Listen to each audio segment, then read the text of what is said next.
আসসালামু আলাইকুম রহমতুল্লাহি ওবরকাতুহু। সম্মানিত দর্শক, আইসিটি কোর্টে শেখ হাসিনার বিচার এবং তার বিচারের রায় নিয়ে বেশ কয়েকটি এপিসোড করেছি। তাকে বাংলাদেশের প্রচলিত আইন দণ্ডবিধি অনুযায়ী সর্বোচ্চ সাজা দেওয়া হয়েছে সাজায়ে মউত, ফাঁসিতে ঝুলিয়ে সাজা কার্যকর। তার এই রায় নিয়ে নানা রকম আলোচনা হচ্ছে, রাজনীতি হচ্ছে এবং এই রায়ের ফলে বাংলাদেশের রাজনীতিতে নানা রকম জটিলতা দেখা দিয়েছে এবং আগামীতে আরও জটিলতা দেখা দেবে। এই রায়ের ফলে শেখ হাসিনার কি হবে, তার দলের কি হবে, এটা নিয়ে অন্য একটি ভিডিওতে আমি কথা বলেছি। কিন্তু এই রায়ের ফলে বিএনপির কি লাভ হবে আর জামাতের কি লাভ হবে বা এই দুটো রাজনৈতিক দলের কি ক্ষয়ক্ষতি হবে সেই বিষয়গুলো নিয়ে আলোচনার চেষ্টা চালাবো। প্রথমত হলো যে এই রায়ে আপাত দৃষ্টিতে জামাতের একটা বিরাট ল্যান্ডমার্ক ভিক্টরি হয়েছে।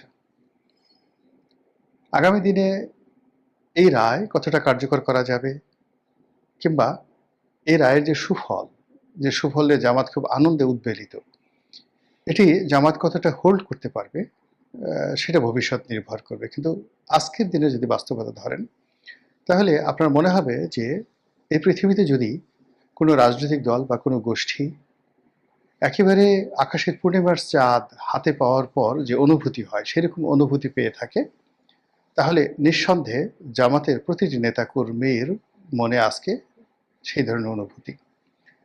তাদের সবার বাড়িতে খুশির বন্যা, সবার বাড়িতে ঈদের আনন্দ এবং এই মুহূর্তে তারা যে আত্মবিশ্বাস ফিরে পেয়েছে, সেই আত্মবিশ্বাস কতদিন তাদের থাকবে সেটা মুখ্য বিষয় নয়। মুখ্য বিষয় হলো যে এই আত্মবিশ্বাস নিয়ে তারা তাদের রাজনৈতিক প্রতিপক্ষকে যে ধাক্কা দিবে এবং রাজনৈতিক প্রতিপক্ষের উপর তারা যে চ্যালেঞ্জ ছুড়ে দেবে, সেটি তাদের প্রতিপক্ষ এই মুহূর্তে সামাল দেওয়ার মতো অবস্থা দেখাতে পারবে না। আপনারা সবাই জানেন যে আওয়ামী লীগ জমানাতে জামাত খুব দুঃখ পেয়েছিল বিভিন্ন কারণে। তাদের অফিস বন্ধ করে দেওয়া হয়েছিল, তাদের শীর্ষ নেতাদেরকে ফাঁসিতে ঝুলানো হয়েছিল এবং কেবলমাত্র ফাঁসিতে ঝুলানো হয়নি, ফাঁসিতে ঝুলানোর পর তাদের পরিবার পরিজনের উপরে যে অত্যাচার চালানো হয়েছিল, এটি খুবই দুঃখজনক ছিল এবং বেদনাদায়ক ছিল। যেমন ধরুন, দেলোয়ার হোসেন সাঈদী সাহেব মারা গেলেন। এখন তার একটা ভালো জানাজা হবে, তার কবর জিয়ারতে লোকজন যাবে, এটাও সরকার করতে দেয়নি। মীর কাসেম আলী সাহেব মারা গেলেন, তার পরিবার শোক করবে, মাতম করবে, কিন্তু তার পরিবর্তে তার ছেলে ব্যারিস্টার আরমানকে তাকে গ্রেপ্তার করে নেওয়া যাওয়া হলো, গুম করে রাখা হলো, আয়নাঘরে রাখা হলো। তো এরকম অসংখ্য ঘটনা, যারাই ওই সময়টাতে জুলুম অত্যাচারের শিকার হয়েছেন, ইন পার্সন তাদের দুঃখ কষ্টের শেষ ছিল না। তাদের পরিবারের দুঃখ কষ্ট বেদনা এবং অপমান, এটার কোনো রকম যাকে বলা হয় মানে তুলনা করার মতো কোনো কিছু ছিল না। তো ফলে তারা কেঁদেছেন, ভীষণ রকম কেঁদেছেন এবং তারা মজলুম ছিলেন। তারা আল্লাহর দরবারে প্রার্থনা করেছেন, কেঁদেছেন, কৌশল করেছেন, শেখ হাসিনার পতনের জন্যে তারা চেষ্টা করেছেন, তদবির করেছেন এবং সর্বোচ্চ, এতে কোনো সন্দেহ নেই। আবার এখন এই যে আওয়ামী লীগের যে পতন এবং পতনের পরবর্তীতে এই যে আওয়ামী লীগের নেতাদের যে বিচার হচ্ছে, এর ফলে তারা খুব আনন্দে উদ্বেলিত, তারা খুশিতে আত্মহারা, তারা আল্লাহর দরবারে শুকরিয়া জানাচ্ছে তাদের বিশ্বাস অনুযায়ী, এতে কোনো সন্দেহ নেই। এখন এই যে তাদের এই আনন্দ প্রকাশ করতে গিয়ে ৩২ নম্বর ভাঙা বা বিভিন্ন স্থানে মব তৈরি করা কিংবা তাদের এই আনন্দের সঙ্গে আবার মুক্তিযুদ্ধের যে ন্যারেটিভ, সেই ন্যারেটিভটা চেঞ্জ করে দেওয়া কিংবা ৭১-এ তাদের যে কর্মকাণ্ড সেটাকে জায়েজ করা, রাজাকার আলবদর আর শামস এই জিনিসগুলো ভালো ছিল, কিংবা রাজাকার আলবদর আর শামস নিয়ে যারা কথাবার্তা বলেন তাদেরকে গণশত্রু হিসেবে চিহ্নিত করা, এটা একটা ভিন্ন প্রসঙ্গ, এটা অন্যায়। কিন্তু বাস্তবতা হলো যে শেখ হাসিনার পতন, আওয়ামী লীগের পতন এবং তার সেই বিচার, এই বিচারে জামাতকে ভীষণ রকম আনন্দিত করেছে। এবং আপনারা জানেন যে মানুষের সফলতার একটা বিরাট অংশ নির্ভর করে তার আত্মবিশ্বাস। তো জামাত এই মুহূর্তে যে আত্মবিশ্বাসী হয়ে পড়েছে, যে প্রত্যয় তারা যাকে বলা অর্জন করেছে, এটি আপনি দেখতে পারবেন জামাতের অফিস আদালতে। তাদের অফিস আদালতে, বাসগৃহে নিত্য নতুন ফার্নিচার এসছে। জামাতের আমিরের একটা সোফা সেট দেখলাম, এটা কি তার অফিসে না বাসায় এটা আমি বলতে পারবো না। তো এই সোফা সেটগুলো রাজকীয় সোফা সেট, মানে যমুনাতে বা প্রধানমন্ত্রীর কার্যালয়ে বা বেগম জিয়ার যে একেবারে পার্সোনাল রুমে, অফিসিয়াল রুমে তিনি যে সোফা সেট ব্যবহার করতেন, ঠিক একই মানের সোফা সেট জামাতের আমিরের জন্য আনা হয়েছে। এবং মেহমান কয়েকজন ফরেন ডিপ্লোম্যাট তার সাথে দেখা করেছেন, এবং সেখানে আমি দেখলাম যে সম্ভবত লিগেসি ফার্নিচারের সেই রাজকীয় সোফা সেটে তারা বসছেন, মধ্যে সেই জামাতের লোগো এবং যে পর্দা সেট আপ করা হয়েছে। তারা ধরেই নিয়েছে যে আগামীতে জামাত ক্ষমতায় আসবে এবং জামাতের আমির আমিরুল মোমিনিন, কাজী তার যে মর্যাদা, তার যে সিংহাসন, তার যে আসন, তার যে প্রতিবেশ বা পরিবেশ, এর সব কিছুই এই রাষ্ট্রের প্রধান ব্যক্তি, তার সে স্ট্যাটাস মান মর্যাদা অনুযায়ী করতে হবে, এবং সেই কাজটি তারা করে চলেছেন। অন্যদিকে তাদের একেবারে ফোর্থ টায়ার, মানে চতুর্থ স্তরের যে সকল নেতা রয়েছেন, যারা ছাত্র শিবিরের সভাপতি থেকে বা সেক্রেটারি থেকে সবেমাত্র জামাতের কেন্দ্রীয় রাজনীতিতে এসেছেন, তো জামাত তাদেরকে ফ্রন্ট লাইনে দিয়ে দিচ্ছে এবং তারা টকশোতে যাচ্ছেন, আলাপ আলোচনা করছেন, সবকিছু করছেন, এবং সেখানে তাদের সঙ্গে বিএনপির বাঘা বাঘা নেতারা তর্ক করছেন, বিতর্ক করছেন, এবং সে সকল বিতর্কে এই জামাতের যারা চতুর্থ স্তরের জুনিয়র নেতৃবৃন্দ, তারা সেই সিনিয়র নেতৃবৃন্দদেরকে নাস্তানাবুদ করছেন। এটা তাদের আত্মবিশ্বাসের ফল যে তারা এখন যে পর্যায়ে আছে, সেখানে আমিরে জামাত কিংবা জামাতের মহাসচিব কিংবা তাদের নায়েবে আমির আবদুল্লাহ মোহাম্মদ তাহের, তারা টকশোতে যাবেন, সভা সমিতি সেমিনারে গিয়ে কথাবার্তা বলবেন, এবং তাদের সঙ্গে এক টেবিলে বসে, এক স্তরে বসে কথা বলার যোগ্যতা এই মুহূর্তে বাংলাদেশে কোনো রাজনৈতিক দলের আছে, এটা জামাত মনে করে না। এই যে তাদের আত্মবিশ্বাস, এই যে তাদের দৃষ্টিভঙ্গি, এই দৃষ্টিভঙ্গির বাইরে যে গ্লোবাল পার্সপেক্ট রয়েছে বা প্রসপেক্ট রয়েছে, আমি শব্দটা বলতে চেয়েছিলাম পার্সপেক্টিভ। তো সেই বিশ্বের যে এখন পরিস্থিতি এবং প্রেক্ষাপট, সেখানে দক্ষিণ পন্থা যারা অবলম্বন করেন রাজনৈতিক দলগুলো, কট্টরপন্থী রাজনৈতিক দলগুলো, তারাদের জয় জয়কার। ভারতের নরেন্দ্র মোদী, আপনি ইটালির যে এখন প্রধানমন্ত্রী তাকে ধরেন, এরপরে ডোনাল্ড ট্রাম্পকে ধরেন, চীনের শিকে ধরেন, এইভাবে সারা দুনিয়াতে গিয়ে দেখবেন যারা তাদের দেশের যারা কট্টরপন্থী, ও ইতিমধ্যে আপনি নেদারল্যান্ডের প্রধানমন্ত্রীর কথা চিন্তা করেন, ফিনল্যান্ডের প্রধানমন্ত্রীর কথা চিন্তা করেন, মানে সবচেয়ে কট্টরপন্থী ধর্মভিত্তিক রাজনৈতিক দলগুলো ক্ষমতায় চলে আসছে এবং খুবই জনপ্রিয় হয়ে তারা সেখানে ক্ষমতায় চলে এসছে, এবং এসে তারা বেশ ভালো করছে। আপনি সেই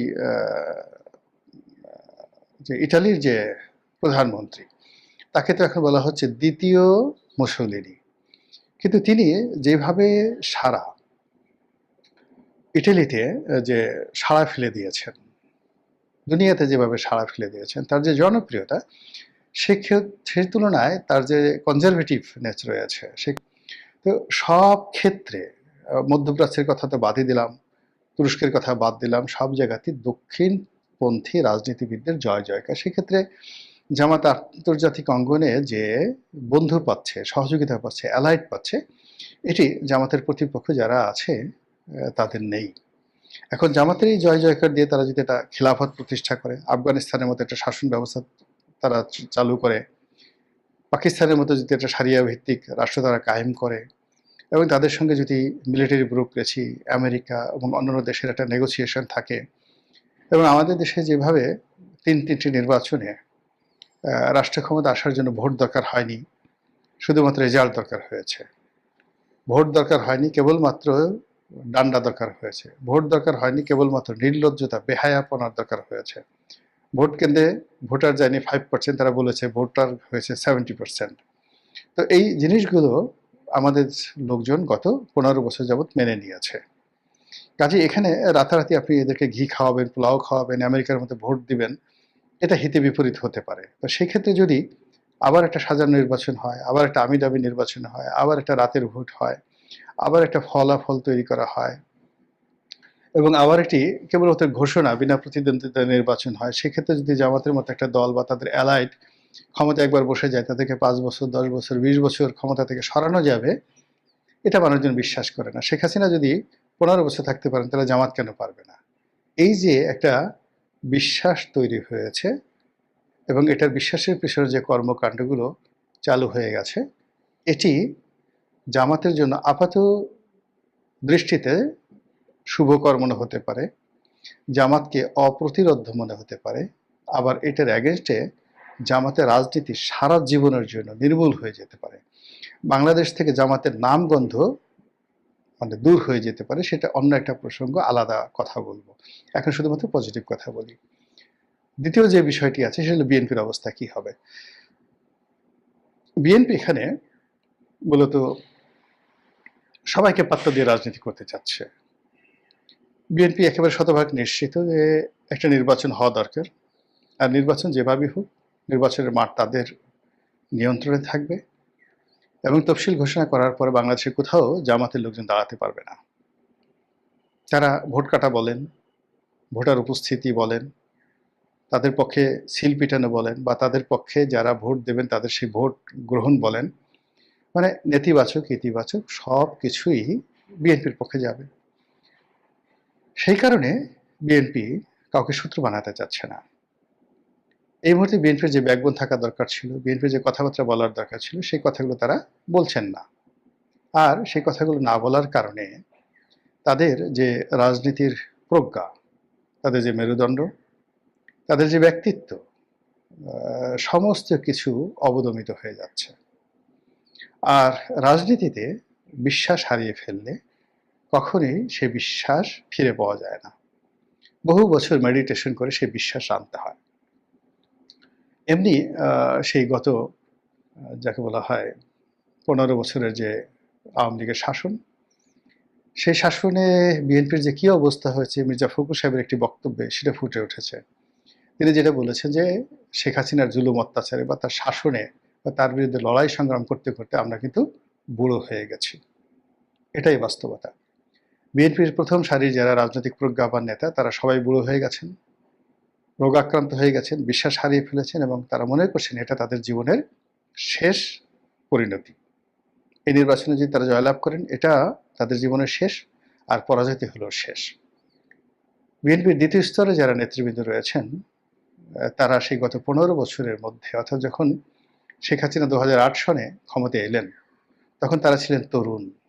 ফলে তাদের এই যে 15 বছরে পালিয়ে থাকা, তাদের দুর্বিষহ জীবন, অসহায়ত্ব, পরিবার ভেঙে যাওয়া, অর্থনৈতিক মেরুদণ্ড ভেঙে যাওয়া, সব মিলে তারা যে টেরিবল অবস্থার মধ্যে আছেন, সেই টেরিবল অবস্থা তারা কাটিয়ে উঠতে পারেননি, বরং এই যে সুসময়, সেই সুসময়টা তাদের অনেকের জন্য বুমেরাং হয়ে পড়েছে।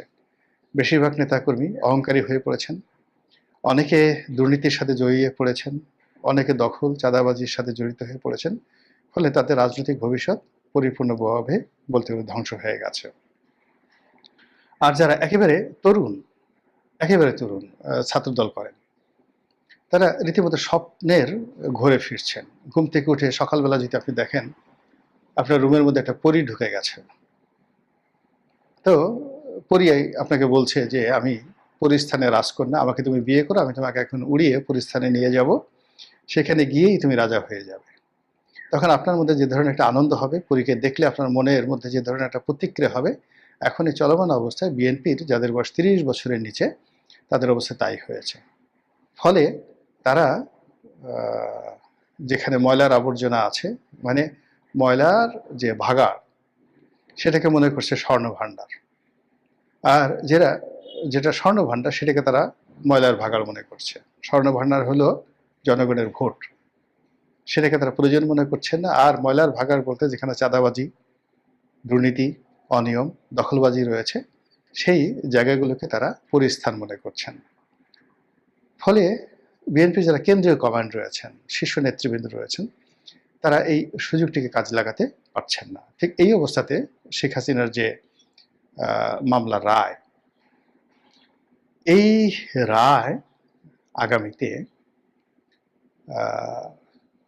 যাকে বলা হয় ফাঁসির শত শত ফাঁসি রশি হয়ে বিএনপির যে সকল নেতাকর্মী রয়েছেন তাদের সকলের ঘুম হারাম করে দেবে। এর কারণ হলো, আপনারা জানেন যে ক্রিমিনাল কেস, সেই ক্রিমিনাল কেস কখনো পুরনো হয় না। ফলে 2001 থেকে 2006 পর্যন্ত বিএনপির শাসনামল, ওই সময়টাতে যে সকল কথাবার্তা হয়েছে, যে সকল হত্যাকাণ্ড হয়েছে, যে সকল গুম হয়েছে, এমনকি ওই সময়তে অপারেশন ক্লিন হার্ট হয়েছে, ওই সময়তে র্যাবের ক্রস ফায়ার হয়েছে, যা কিছু হয়েছে সব কিছুকেই এই যে আদালতে শেখ হাসিনার বিচার হয়েছে, সেই আদালতে আবার সেই বিষয়গুলো নিয়ে বিচার হতে পারে, কোনো বাধা নেই।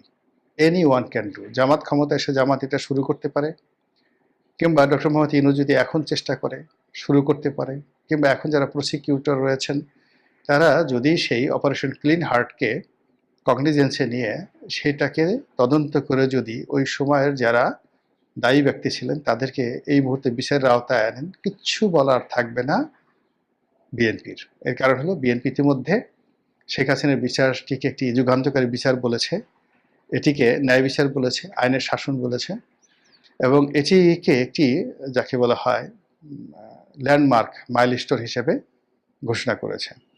তো কাজেই তাদের জমানার যে সকল অনিয়ম হয়েছে, গোলাগুলি হয়েছে, মারামারি হয়েছে, যেভাবে ক্রস ফায়ার হয়েছে, সেই জিনিসগুলোতে বিচার আসতে পারে। এবং এগুলো বিএনপি যদি ক্ষমতায় না আসে, জামাত যদি ক্ষমতায় আসে, বা ডক্টর মোহাম্মদ ইউনূস যদি দীর্ঘমেয়াদে ক্ষমতায় থাকেন, তাহলে এটা লিখে রাখেন যে এই কাজগুলো অন্তত একটা সিঙ্গেল ঘটনা হলো এই কাজটি করা হবে, এতে কোনো সন্দেহ নেই। 21 আগস্ট গ্রেনেড হামলা নিয়ে আবার মামলা হবে, তারপরে 10 ট্রাক অস্ত্র নিয়ে আবার মামলা হবে, আরও অনেক কিছু মানবতা বিরোধী যে সকল কর্মকাণ্ড ঘটেছে। ওই যে আপনাদের মনে আছে যে বিদ্যুতের দাবিতে কানসাটে যে গোলাগুলি হয়েছিল, অনেকগুলো মানুষ মারা গিয়েছিল বিদ্যুতের দাবিতে, সেটা নিয়ে মামলা হবে। এবং সেই মামলা বিএনপিকে দমন করার জন্য বিএনপির যারা প্রতিপক্ষ তাদেরকে করতেই হবে, সেটা আওয়ামী লীগ হোক, জামাত হোক, এনসিপি হোক, তাদেরকে এই মামলা করতেই হবে। তো কাজেই এই দিন নয়, আরও দিন আছে, এই দিনকে নিয়ে যাবে সেই দিনের কাছে। এই যে শেখ হাসিনা রায়, মামলা এবং এখন যে প্রক্রিয়াগুলো চলছে, এটা থেমে থাকবে না। এবং একই কথা জনাব সালাউদ্দিন কাদের চৌধুরী তিনি বলে গিয়েছিলেন, এই তার বিরুদ্ধে যখন মামলা হচ্ছিল তখন তিনি খুব স্যাটায়ার করে বলেছিলেন যে আমি চাই এই আইসিটি কোর্ট এটার কর্মকাণ্ড অব্যাহত থাকুক, এবং এখন যারা বিচার করছেন আগামী দিনে এই কোর্টে তাদের বিচার হোক। তো সালাউদ্দিন কাদের চৌধুরী সাহেবের সেই বক্তব্য এখন রীতিমতো ভাইরাল হয়ে ঘুরছে।